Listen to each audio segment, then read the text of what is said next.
अस्सलाम वालेकुम वरहमतुल्लाहि व बरकातुहू। वाक़ई अशरा शुरू हो रहा है और बड़ी मेहनत की गई 2 अशरों में।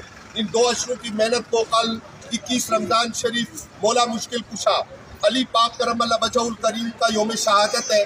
दुआ है और दुआ होगी कि अल्लाह ताला मुल्क, कौम और इलाका की सारी मुश्किलात इस यौम की बरकत से दूर फरमा और यकीनन दूर होगी। शहर अशकाफ के लिए रवानगी है। इम्तियाज़ जंगी साहब की क़यादत में दूसरा काफ़िला रवाना हो रहा है। पहला काफ़िला शहर एतकाफ़ लाहौर मरकज़ मिनाजुल कुरान के करीब पहुँच रहा है। शायद आपसे वो 2 घंटे पहले पहुँच जाएगा।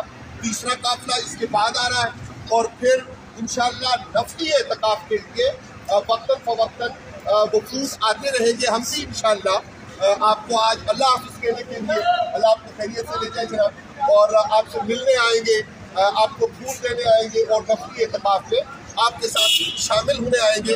असल मकसद ये है कि किस तरह हम मुमकिन कर सकते हैं कि जो घर से हम मकतब गए थे, मकतब से माशरा आए हैं और माशरा से निज़ाम हुकूमत तक हमें मुस्तफ़ावी निज़ाम और मुस्तफ़ा करीम सल्लल्लाहु अलैहि वसल्लम के निज़ाम को ताकत देनी है और मुमकिन करना है कि हमारी ज़िंदगियों में नाफिज हो, हमारे माहौल माशरे में नाफिज हो और निज़ाम हुकूमत में नाफिज हो। बात रहती है। वस्सलामु अलैकुम वरहमतुल्लाहि व बरकातुहू।